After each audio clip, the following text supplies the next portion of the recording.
Episode 182 a passionate किस। एक हफ्ते बाद राठौड़ महल।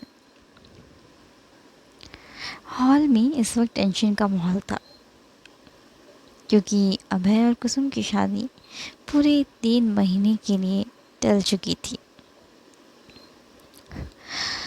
लेकिन पंडित जी, 3 महीने में क्या एक भी शुभ मुहूर्त नहीं है शादी का? ऐसे तो शादी डिले होती जा रही है। गीतांजलि ने चिंतित स्वर में पंडित जी से पूछा। नहीं भाई साहब, आने वाले 3 महीने आपके बेटे के लिए काफ़ी भारी रहने वाले हैं। यानी कि आपके बेटे की ज़िंदगी पर खतरा मंडरा रहा है, पंडित जी ने गीतांजलि से कहा, जिसे सुनने के बाद गीतांजलि का दिल घबराने लगा। हे भगवान, पंडित जी आप कोई उपाय बताइए जिससे मेरे बेटे का जीवन सुरक्षित हो जाए।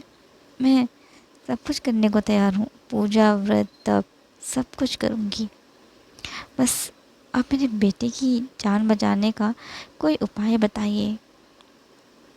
गीतांजलि अब अभय के लिए परेशान होने लगी थी। इसी के चलते वो अपने बेटे को बचाने के लिए हर निरंतर प्रयास को भी तैयार करती। वहीं सावित्री को तो बस इसी बात पर गुस्सा आ रहा था कि आयशा के जाने के बाद भी कुसुम और अभय की शादी में अड़चन आने में लगी हुई थी। पंडित जी, आप कोई उपाय निकालिए जल्दी से, ताकि हम बच्चों की शादी जल्द से जल्द करवा सकें। सावित्री बीच में बोली तो जानकी ने उसे डांट दिया। सावित्री, शर्म कर ज़रा तू। यहाँ हमारे बच्चों की जान पर बनी पड़ी है और तुझे शादी की पड़ी है।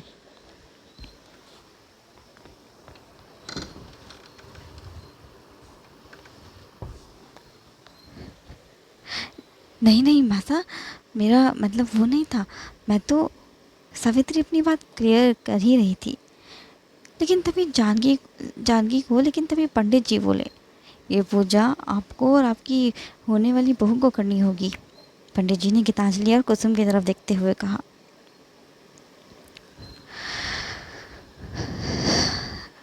हम कुसुम हैरानी से पंडित जी को देखने लगी, खुले मुंह के साथ। जी, आपको भी करना होगा ये पूजा, पंडित जी कुसुम से बोले। इसके बाद उसके चेहरे पर परेशानी की लकीरें आ गई। तभी गीतांजलि बोली, पंडित जी मेरी होने वाली बहू तो किसी तरह की कोई पूजा नहीं कर पाएगी, क्योंकि ये। इतना कहते कहते वो चुप हो गई, क्योंकि वो पंडित जी को कुसुम की प्रेगनेंसी वाली बात नहीं बता सकती थी, वरना पंडित जी की नज़रों में कुसुम की इज्जत मिट्टी में मिल जाती। उन्हें यही लगता कि कुसुम एक गिरी हुई लड़की है, कैरेक्टरलेस। बात को संभालते हुए गीतांजलि बोली, पंडित जी मेरी होने वाली बहू की तबीयत ठीक नहीं रहती है, तो इसलिए ये कोई पूजा नहीं कर पाएगी। देखिए, आपके बेटे की कुंडली में मंगल अष्टम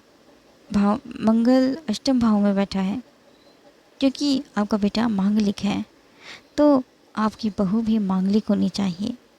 अगर बहू मांगलिक नहीं है तो बेटे की पूजा करवानी होगी, और ये पूजा शादी से कुछ दिन पहले करनी होगी। उससे पहले हमें एक और पूजा करनी होगी, क्योंकि आपके घर में पितृदोष है, जिससे आपके घर के बच्चों के जीवन पर असर पड़ रहा है, और आपके बच्चों की शादी पर भी असर पड़ेगा इन्हीं सब चीज़ों के कारण। पंडित जी ने सब कुछ कुंडली के अकॉर्डिंग बताया तो गीतांजलि परेशान होने लगी। उसके माथे पर परेशानी की लकीरें आ चुकी थी, और आपकी होने वाली बहू को रोज़ नंगे पैर शिव मंदिर जाना होगा। अपने होने वाले पति की कुशल कामना के लिए तप करना होगा। रोज़ मंदिर की सफाई भी करनी होगी। ये उपाय पंडित जी ने खास तौर पर कुसुम को करने के लिए कहा था, जिस को सुनने के बाद कुसुम के पसीने छूटने लगे। पितृदोष? हमारे घर में पितृदोष कैसे हो सकता है पंडित जी? तभी जानकी देवी बीच में बोली, हैरान होते हुए, क्योंकि उसे तो यकीन ही नहीं हो रहा था कि राठौड़ महल में पितृ का दोष है लगा। जी, आप लोगों को एक पूजा करवानी होगी, तभी आपके घर से पितृदोष खत्म होगा और आप लोगों का जीवन सुखी कटेगा। पंडित जी ने जानकी से भी वही सेम बात कही। जी पंडित जी, हम ये पूजा ज़रूर करवाएंगे। तभी केतकी पंडित जी से बोली और फिर कुछ देर के बाद पंडित जी वहाँ से चले गए। उनके जाने के बाद कुसुम मायूस होकर गीतांजलि से बोली, मासा, जब आयशा अभय की ज़िंदगी में थी तब तब तो अभय की कुंडली में ऐसा कोई दोष कभी नहीं निकला, फिर हमारी ही बारी में इतने अर्चन क्यों आ रहे हैं? एक के बाद एक अर्चन आने पर लगे हुए हैं। तभी जानकी बोली, क्योंकि आयशा भी मांगलिक थी, इसलिए अभय को इतना असर नहीं होता था, इसीलिए उन दोनों की कुंडली मिलती थी आपस में। जानकी ने जवाब दिया, जिसे सुनने के बाद गीतांजलि सोच में पड़ गई। कहीं मैंने अपनी ज़िद को पूरा करने के लिए अपने ही बेटे की ज़िंदगी खतरे में तो नहीं डाल दी? वहीं अभय को तो आयशा के जाने के बाद से ही काफ़ी ज़्यादा बदल चुका था। वो अक्सर अपने आधे से ज़्यादा वक्त ऑफिस में गुजारा करता था और अभी भी वो अपने लैपटॉप पर शीट्स डिज़ाइन कर रहा था। तभी उसके केबिन का दरवाज़ा खुला और उसका दोस्त अनुभव एंटर हुआ। अनुभव को देखते ही अभय ने उसे तिरछी मुस्कान दी। तो यहाँ क्यों? क्या मैं अपने दोस्त से मिलने भी नहीं आ सकता हूँ अब? चेयर पर बैठते हुए अनुभव अभय से बोला। कुछ देर तक केबिन में सन्नाटा पसरा रहा। अभय अनुभव से कुछ नहीं बोल रहा था, क्योंकि वो आयशा के जाने के बाद से ही ऐसा हो चुका था। ना तो उसका किसी से बात करने का मन करता था और ना ही किसी के साथ वो ज़्यादा वक्त बिताना पसंद करता था। फाइनली अनुभव ने बात की शुरुआत करी, तूने और छुटकी ने डिवोर्स क्यों लिया? अभय ने बिना उसकी तरफ देखे जवाब दिया, तू अपनी छुटकी से ही पूछ ले, मुझे क्यों तंग कर रहा है ये सब पूछकर। अच्छा, तो क्या छुटकी ने ज़बरदस्ती तुझसे डिवोर्स पेपर्स पर साइन करवाए हैं? क्या उसने ज़बरदस्ती उससे डिवोर्स लिया था? अनुभव ने उससे पूछा, मगर अभय का कोई जवाब नहीं था। अभय को इतना बदला हुआ देख अनुभव ये बात समझ चुका था कि अब अभय को आयशा से रिलेटेड टॉपिक में कोई इंटरेस्ट नहीं रहा है, मगर फिर भी उसने अभय का ऑनेस्ट टेस्ट लेने के लिए अपने मन में कुछ सोचा। आइडिया, छुटकी को कॉल करता हूँ, उसकी आवाज़ सुनकर ये पक्का अपने काम से भटकेगा। अनुभव अपने मन में ये तिकड़म लड़ा रहा था और अपने पॉकेट से फ़ोन निकालकर आयशा का नंबर डायल करने लगा। 4 रिंग के बाद आयशा ने वो कॉल पिक करी तो अनुभव ने अपने फ़ोन का स्पीकर ऑन कर दिया ताकि अभय भी सुन सके आयशा की बातें। हेलो अनुभव भैया। आयशा की आवाज़ अभय के कान में पड़ी। उसकी उंगलियां खुद ब खुद लैपटॉप पर काम करते करते रुक गईं। उसके दिल की धड़कनें तेज़ हो गईं और ना चाहते हुए भी एक हल्की सी मुस्कान उसके होठों पर भी आ गई। असर हो रहा है जनाब पर। अनुभव ने अभय की काम करती हुई उंगलियों को रुका हुआ देखा तो तिरछी मुस्कान के साथ वो अपने मन में बोला, कैसी है तू छुटकी? अनुभव ने आयशा से पूछा। वेकेशंस पर आई हूँ मैं अभी, मैं शिमला आई हूँ भैया घूमने के लिए, आयशा ने जवाब दिया अपने बालों के साथ खेलते हुए। जिसे सुनने के बाद अभय के होठों पर तिरछी मुस्कान आ गई, जैसे कि इसकी कोई जीत हुई हो किसी बात को लेकर। ओह, तो तुम शिमला में चुप कर बैठी हो मुझसे? हाँ, ऐसी जगह पर तो तुम्हें मेरे साथ होना चाहिए था। आई एम कमिंग बेबी, अभय अपने मन में बोला।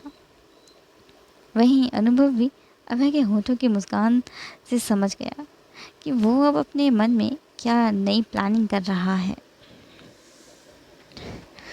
अच्छा ठीक है, मैं तुझसे बाद में बात करता हूँ।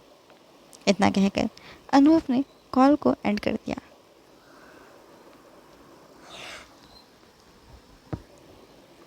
अभय भी अभय भी उसके सामने काम करने की ऐसी फेक एक्टिंग कर रहा था जैसे उसने कुछ सुना ही ना हो। अच्छा ठीक है, तो फिर मैं चलता हूँ अब, अनुभव अभय से बोला और अपने मन के अंदर कुछ और बोला। तुझे देर हो रही होगी अभय शिमला जाने के लिए। ये बात उस अपने मन में कही। अनुभव के वहाँ से जाने के बाद अभय ने जितेंद्र को कॉल किया और शिमला जाने की टिकट बुक करने को कह दिया।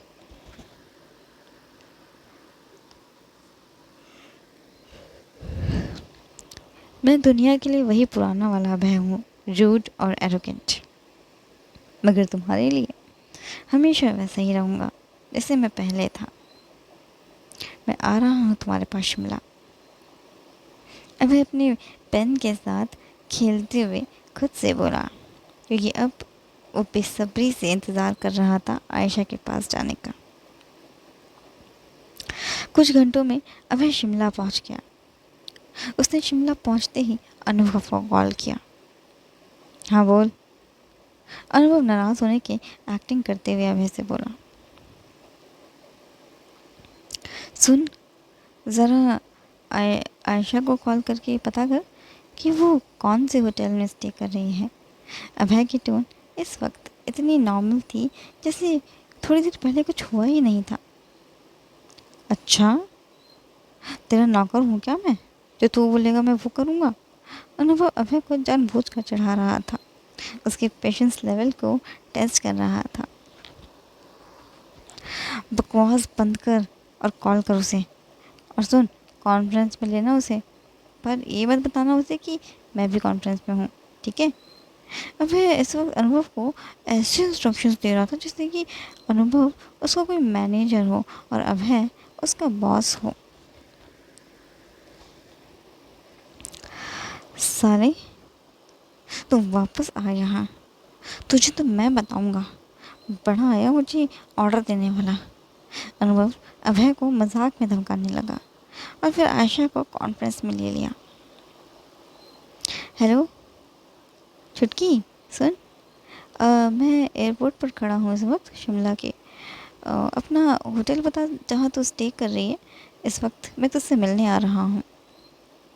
अनुभव बेचारे को न जाने कितने झूठे बहाने बनाने पड़ रहे थे आयशा के सामने। हालांकि वो समझ रही थी कि अनुभव ये सब कुछ अभय के कहने पर ही कर रहा था।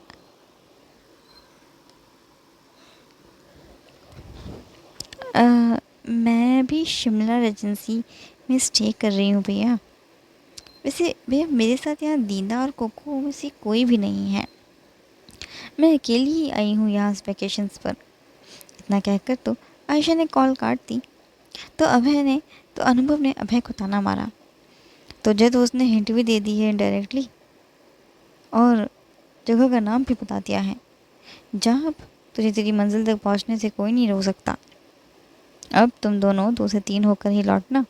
मुझे जल्दी से चाचू और मामू बना दो ताकि मैं भी घोड़ी चढ़ सकूं और मेरी भांजा मेरे साथ घोड़े में बैठकर अपनी मामी और चाची को लेने चलें।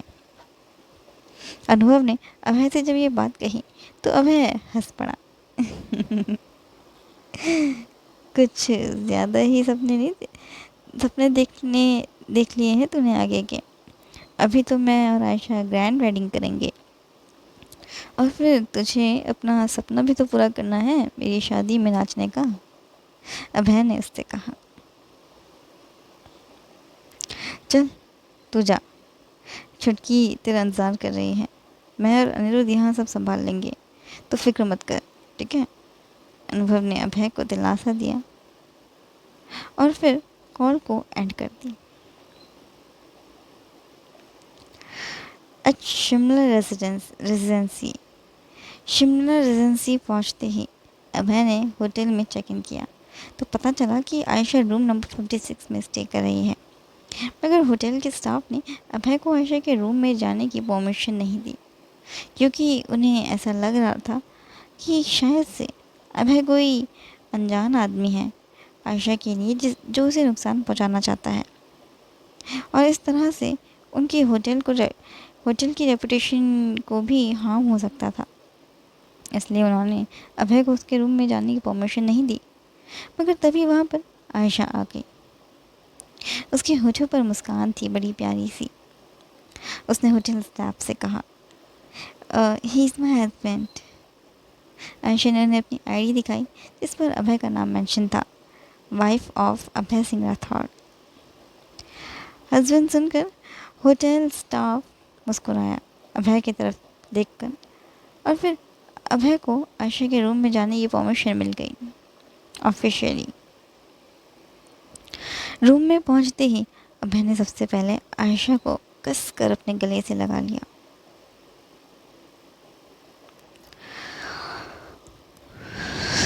कितना मिस किया मैंने तुम्हें, यू कांट इवन इमेजिन। अभय उसके कान में फुसफुसाया। मैंने भी किया तुम्हें मिस। वैसे कैसा ज़माना आ गया है ना, अपने ही पति से छुपकर मिलना पड़ रहा है अब मुझे। आयशा अभय की नाक खींचते हुए उससे बोली, मगर हमारा तो डिवोर्स हो गया है ना। अभय ने थोड़ा सा मायूस होकर उससे कहा, तो आयशा उस पर हंसने लगी और बोली, बुद्धू हो तुम सच में। क्या तुम मुझे नहीं जानते हो इतना भी? मैं एक वकील हूँ। मैंने जज मैम से पहले ही बात कर ली थी। पहले तो उन्होंने मेरी बात को मानने से मना कर दिया, कह रही थी कि इतना बड़ा रिस्क वो नहीं लेंगी, ये सब गलत है। डिवोर्स के फेक पेपर्स भले ही हो, मगर कोर्ट की स्टैम्प तो असली ही होगी। वैसे उनकी बात काफ़ी हद तक सही भी थी, इसलिए मैंने हमारी कोर्ट मैरिज का पेपर्स बनवाए। जिन पेपर्स पर हमने साइन करे थे वो हमारी कोर्ट मैरिज के पेपर्स थे, जिसमें जज ने अपनी स्टैम्प लगाई है। And finally we are officially and legally married now. Ayesha ने अभय को पूरी बात बताई, जिसे सुनने के बाद अभय ने उसे खुशी के मारे अपनी गोद में उठा लिया और गोल गोल झूमने लगा। It means we are not divorced, we are still married. Abhay खुशी से झूमते हुए बोला। उसकी तो खुशी का कोई ठिकाना ही नहीं था। वो दोनों ही एक दूसरे की आंखों की गहराई में कहीं खोते जा रहे थे। अभय ने आयशा को बेड पर लेटा दिया और खुद उसके ऊपर आ गया। वो दोनों अब भी एक दूसरे की आंखों की गहराई में खोए हुए से थे। दोनों के दिल की धड़कनें तेज तेज भाग रही थी। कुल मिलाकर ये पल उन दोनों की ज़िंदगी का सबसे सुकून भरा और खूबसूरत भरा पल था। अभय आयशा के होठों के एकदम करीब चला गया और उसके होठों पर अपने होठ टिका दिए। वो दोनों ही इस पल को जी रहे थे, क्योंकि ये किस उन दोनों के जीवन का पहला किस था, अ पैशनेट किस। आज के लिए बस इतना ही। अगर आज का आपको एपिसोड अच्छा लगा तो वीडियो को लाइक करें, शेयर करें और कमेंट में बताएं कि आपको आज का एपिसोड कैसा लगा, और चैनल को सब्सक्राइब करना ना भूलें। Till then take care and bye bye.